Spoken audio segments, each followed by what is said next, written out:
Hello everyone, कैसे हैं आप सब। उम्मीद करती हूँ अच्छे होंगे, स्वस्थ होंगे और अपनी तैयारी में लगे होंगे। तो आज हम करने वाले हैं टीजीटी नेचुरल साइंस, जो कि थर्ड शिफ्ट में हमारा एग्जाम हुआ था 2021 में। तो देख लेते हैं क्वेश्चंस कुछ इसके हम। बायो के क्वेश्चंस हम इस वीडियो में कवर करेंगे। तो फर्स्ट क्वेश्चन है हमारा कि which one is unicellular organism. Options are given earthworm, amoeba, ascaris और कैंथोसिफेलिस। इनमें से कौन सा एक यूनिसेलुलर ऑर्गेनिज्म है। तो देखते ही हम कर सकते हैं इसको। अर्थवॉर्म भी मल्टीसेलुलर होता है, एस्कैरिज भी मल्टीसेलुलर है और लास्ट वन कैंथोसिफेलिस भी हमारा यहाँ पे मल्टीसेलुलर होता है। तो एक ही ऑप्शन बचा, दैट इज अमीबा। तो बी ऑप्शन हमारा यहाँ पे क्या हो जाएगा, करेक्ट हो जाएगा। B option is correct. ठीक है, तो बी ऑप्शन हमारे यहाँ पे क्या हो जाता है, करेक्ट हो जाएगा।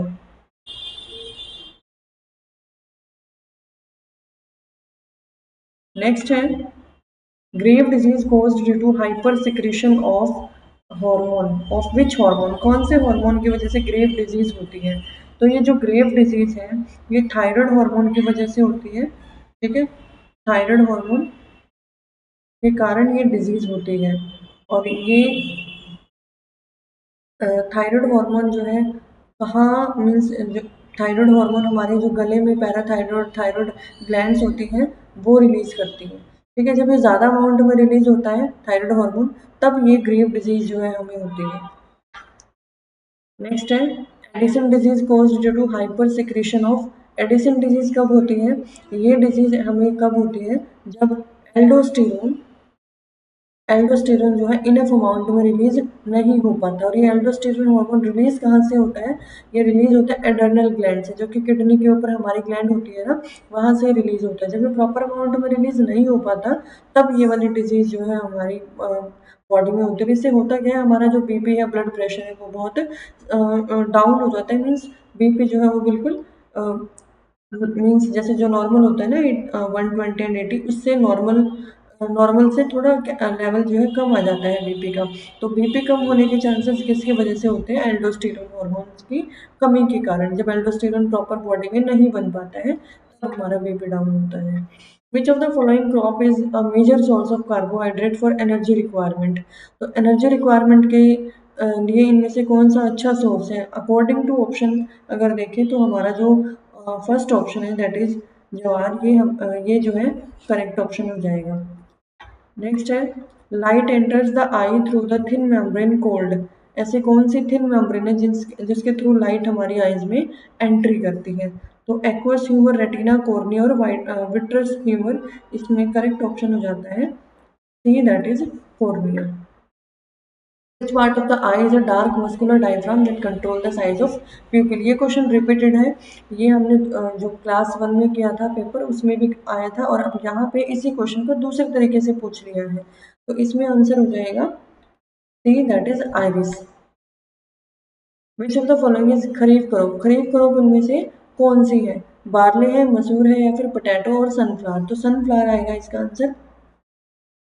जल्दी जल्दी क्वेश्चन कर रहे हैं क्योंकि 7 वो आपको पता होगा ना, नेचुरल साइंस का एग्जाम है। जो जिन भी स्टूडेंट्स ने फिल किया है वो ज़रूर जाएंगे देने के लिए। तो उनको ये हुआ जितना कम टाइम में जितने पेपर रिवाइज हो जाए, जितने पीवाई की रिवाइज हो जाए उतना अच्छा है, इसलिए मैं इनको जल्दी जल्दी कराने की कोशिश की है। तो हमारा यहाँ जो ऑप्शन है वो करेक्ट होगा,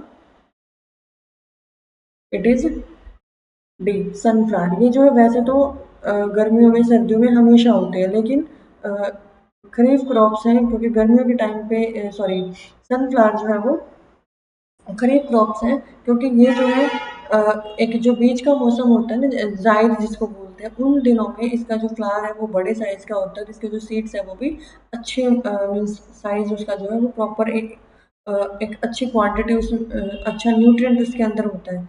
तो एक होता है खरीफ, एक होता है रबी क्रॉप, और एक और होता है इन दोनों के अलावा जायद। तो उस जायद में ज़्यादा अच्छा जो है प्रोडक्शन देता है अपना। लेकिन अगर अकॉर्डिंग टू क्वेश्चन हम देखें तो सनफ्लावर जो है खरीफ क्रॉप में आएगा। ठीक है, रबी क्रॉप होता है जो सर्दियों के टाइम पे ग्रो होती है।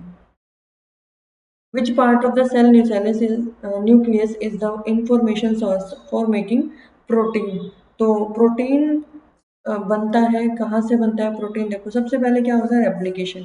जब डीएनए से डीएनए बनता है। हमने सेंट्रल डॉग्मा पढ़ा है कि जब डीएनए से डीएनए बनता है उसको हम बोलते हैं रेप्लिकेशन, जब डीएनए से आरएनए बनता है उसको हम बोलते हैं ट्रांसक्रिप्शन, जब आरएनए से प्रोटीन बनता है उसको हम बोलते हैं ट्रांसलेशन। तो अब मेकिंग प्रोटीन, प्रोटीन फॉर्मेशन के लिए कौन रिस्पॉन्सिबल है यहाँ पे? ठीक है, तो प्रोटीन फॉर्मेशन के लिए यहाँ जो रिस्पॉन्सिबल है वो क्या है? Which part of the cell nucleus is the information source for making protein? तो आंसर यहाँ हमारा होगा डीएनए। ठीक है, लेकिन अगर यहाँ ये न्यूक्लियस ना होता, अगर ये न्यूक्लियस गिवन नहीं होता तो हम आंसर लगाते राइबोसोम, क्योंकि राइबोसोम साइटोप्लाज्म में होते हैं। ठीक है, बट न्यूक्लियस दिया है तो डीएनए आंसर आएगा। और राइबोसोम क्यों? क्योंकि आरएनए के साथ राइबोसोम भी हेल्प करते हैं और उन्हीं की वजह से प्रोटीन फॉर्मेशन होती है। Which of the following is not a vestigial organ of the human? Vestigial organ कौन सा नहीं है? ठीक है, वर्मी फॉर्म अपेंडिक्स भी वेस्टिजियल ऑर्गन है, विजडम टीथ जिसको हम अक्कल जाड़ भी बोलते हैं वो भी हमारे वेस्टिजियल ऑर्गन है, निक्टेटिक मेम्ब्रेन ऑफ आई भी वेस्टिजियल ऑर्गन है, हार्ट एक वेस्टिजियल ऑर्गन नहीं होता। ठीक है, अगर हार्ट ही नहीं होगा तो हम कैसे सर्वाइव करेंगे, कैसे हमारा जो ब्लड सर्कुलेशन है वो होगा? तो ये एक वेस्टिजियल ऑर्गन नहीं है, तो हमारा सी ऑप्शन यहाँ पे करेक्ट हो जाएगा। Deficiency of which of the following vitamin cause beri? Vitamin A से होता है नाइट ब्लाइंडनेस, विटामिन बी से होता है बेरी, विटामिन सी से होता है स्कर्वी और विटामिन डी से होता है रिकेट्स। तो आंसर हो जाएगा यहाँ पे हमारा vitamin B, vitamin B1। Which of the following effect is not covered by the term water pollution? इसमें जो आपको ऑप्शन गिवन है कि वाटर पोल्यूशन में कौन सा नहीं आएगा? Addition of unwanted substance to water body, which of the following effect is not covered? इनमें से कौन सा नहीं आता? Change in temperature of water body, तो सेकंड नहीं आएगा। ठीक है, अगर हम इसमें देखते हैं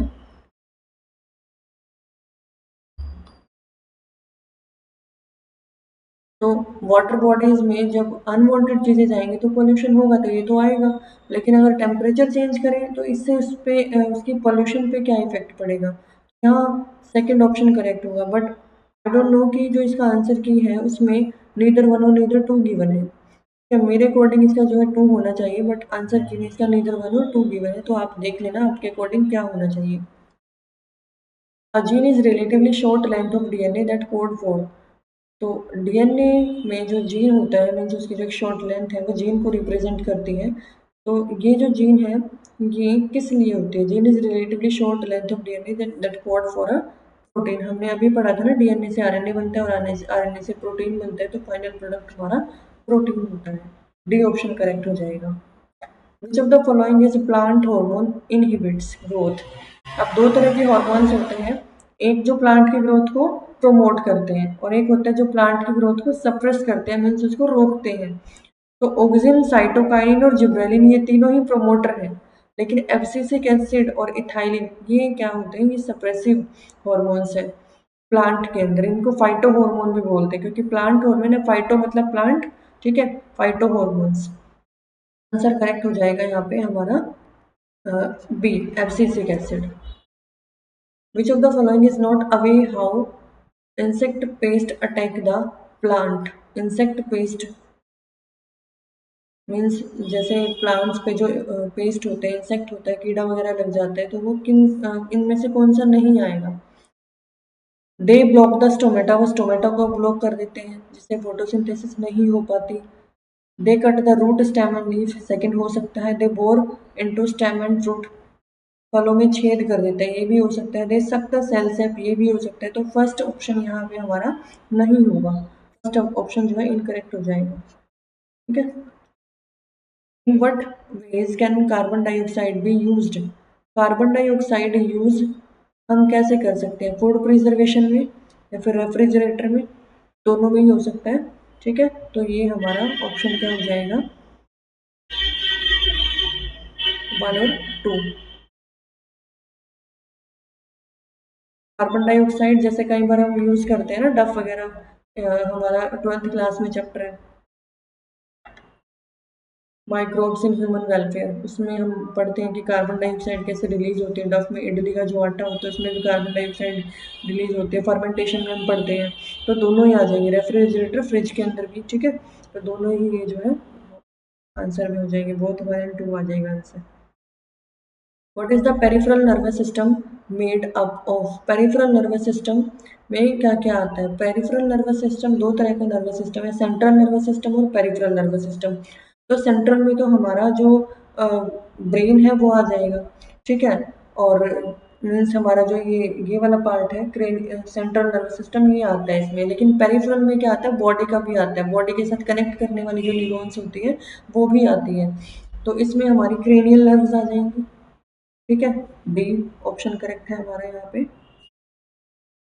क्रेनियल नर्व्स आ जाएंगी और स्पाइनल नर्व आ जाएंगी। जितने भी खोपड़ी से निकलने वाले न्यूरॉन्स है वो आ जाएंगे, और जितने भी स्पाइनल कोड से, जैसे कुछ न्यूरॉन्स जो है यहाँ से हैंड्स में जाते हैं, कुछ न्यूरॉन्स हाथ इस इधर जाएंगे, कुछ जो है हमारे हार्ट में जाते हैं, कुछ हमारे जो है रिब्स में जाते हैं, कुछ जो है मीन्स लोअर लिम्स की तरफ जाते हैं। तो ये जो न्यूरॉन्स है ये किस में आएंगे?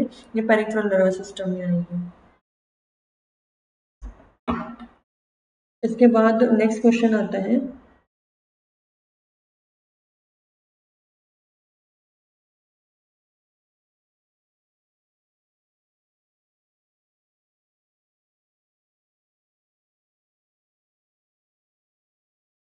विच of the following are source of sulphur oxide? Sulphur oxide का सोर्स इनमें से कौन सा है? Combustion of coal, combustion of petroleum, या फिर वोल्केनो।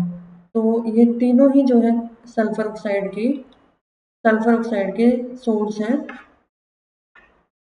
कौन सा ऑप्शन करेक्ट होगा? 1 3 1 2 1 2 3 कौन सा ऑप्शन है जो करेक्ट होगा? B option 1 2 1 3। जब कोल जलाते हैं तब भी सल्फर ऑक्साइड प्रोड्यूस होता है, पेट्रोलियम जलाएंगे तब भी, ठीक है। और वोल्केनो जो ज्वालामुखी होती है वहां से भी ये जो गैस है वो रिलीज होती है। तो आंसर हो जाएगा B. The term gene was coined by, ये भी एनसीईआरटी में 12th में गिवन है। ये किसने दिया था? जो ने जोहानसेन, लेमार्क, मेंडल और न्यूटन। लेमार्क इवोल्यूशन में पढ़ते हैं, मेंडल जेनेटिक्स में, ठीक है। न्यूटन हम फिजिक्स में पढ़ते हैं। तो जोनास जो है, जो इंग्लिश में इसकी प्रोनाउंसिएशन थोड़ी डिफरेंट है, हिंदी में जोहान सेन ने ये टर्म दिया था हमें, gene. Nitrogen fixing bacteria are found in, कहाँ मिलता है ये मिलता है लेग्यूम्स में, ठीक है। लेग्यूम्स में मिलता है ये नाइट्रोजन फिक्सिंग बैक्टीरिया। नाइट्रोजन को फिक्स करके प्लांट्स को प्रोवाइड करता है ताकि प्लांट जो है इजीली यूज कर सके नाइट्रोजन को। What is the process of reproduction of amoeba? Question repeat हुआ है ना, ये भी क्लास 1 में भी किया था हमने। अमीबा में बाइनरी फिजन होता है। Bombay duck is a type of, Bombay duck ये एक तरह की फिश होती है जो कि नॉर्थ वाले एरिया में, ठीक है, नॉर्थ रीजन में, जो ये पंजाब हरियाणा वाला जो एरिया है, इस रीजन में, जम्मू एंड कश्मीर, ये सारा नॉर्थ वाला जो एरिया है, इस रीजन में हमें जो भी कोस्टल एरिया है, मीन्स किसी रिवर के आसपास का जो एरिया, वहाँ ये देखने को मिलते हैं बॉम्बे डक।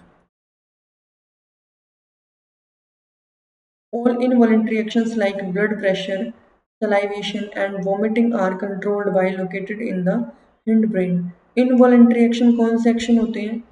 अगर मैं बोल रही हूँ तो वो मेरा वॉलेंट्री एक्शन है, अगर मैं हाथों की मूवमेंट कर रही हूँ वॉलेंट्री एक्शन है, ठीक है। बट अपने आप ही खाने को देख के सलाइवा रिलीज होना, ये इनवॉलेंट्री है, वो अपने आप होगा, ठीक है। वोमिटिंग हमारे कंट्रोल में नहीं है, अपने आप आती है। हार्ट बीटिंग कर रहे हैं, ठीक है, अपने आप कर रहे हैं, हमारे कंट्रोल में नहीं है। खाना अपने आप डाइजेस्ट हो रहा है, हमारे कंट्रोल में नहीं है। तो जो चीज़ें हमारे कंट्रोल में नहीं है उसको हम इनवॉलेंट्री एक्शन बोलते हैं। अब इनको कौन कंट्रोल करता है? इनको कंट्रोल करता है मेड्यूला, ठीक है। मेड्यूला इनको कंट्रोल करता है हमारे ब्रेन में।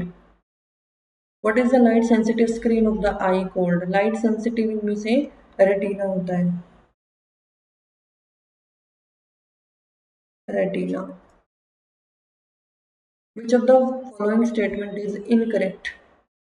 Smoke residue in the upper layer of the atmosphere.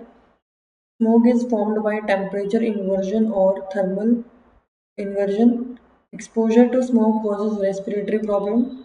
Smoke destroy crop and reduce crop yield.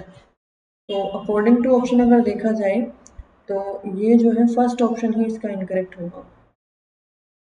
ठीक है, लेयर्स आपको कैसे याद करनी है?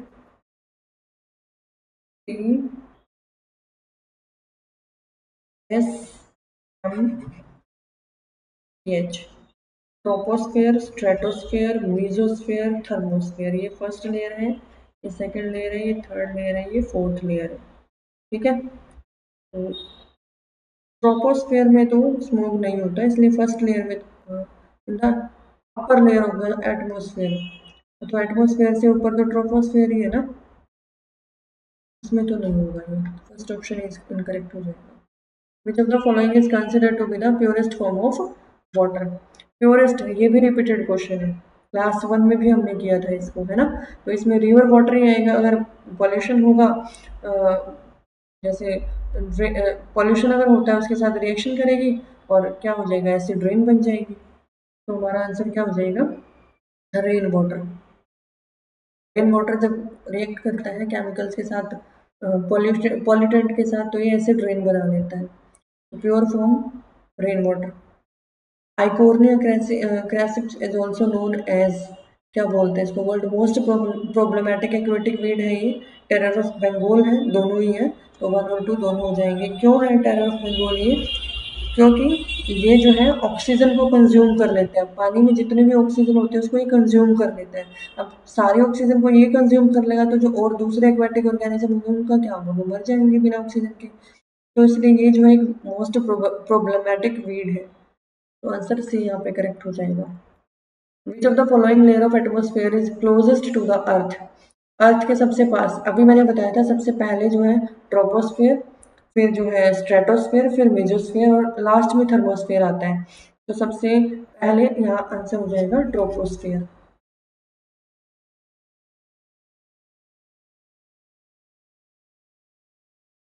तो ये हमारा यहाँ पे लास्ट क्वेश्चन होता है। और वीडियो आपको कैसी लगी ज़रूर बताइएगा कमेंट करके मुझे। एक पेपर इसी के साथ हमने और फिनिश किया। ठीक है, 7 को हमारा पेपर है DSSS नेचुरल साइंस का। तो ये सारी वीडियोस आप देख के जाना, इसमें से आपका के कई सारे क्वेश्चन जो है वो कवर हो जाएंगे। कई बार पेपर में प्रीवियस पेपर के भी कई सारे क्वेश्चन जो है वो रिपीट हो जाते हैं, तो इन सभी को आपको देख के जाना है। इनसे आपको थोड़ा सा आइडिया हो जाएगा कि कितनी हमारी तैयारी हुई है और कितनी नहीं हुई है। तो बायो के यहाँ पे आपके क्वेश्चंस कंप्लीट होते हैं और नेक्स्ट मिलते हैं हम अगली क्लास में, जिसमें मैं ऐसे ही और भी जो प्रीवियस पेपर्स हैं वो आप लेकर आऊँगी। तो वीडियो आपको कैसी लगी वो मुझे ज़रूर बताइएगा कमेंट करके।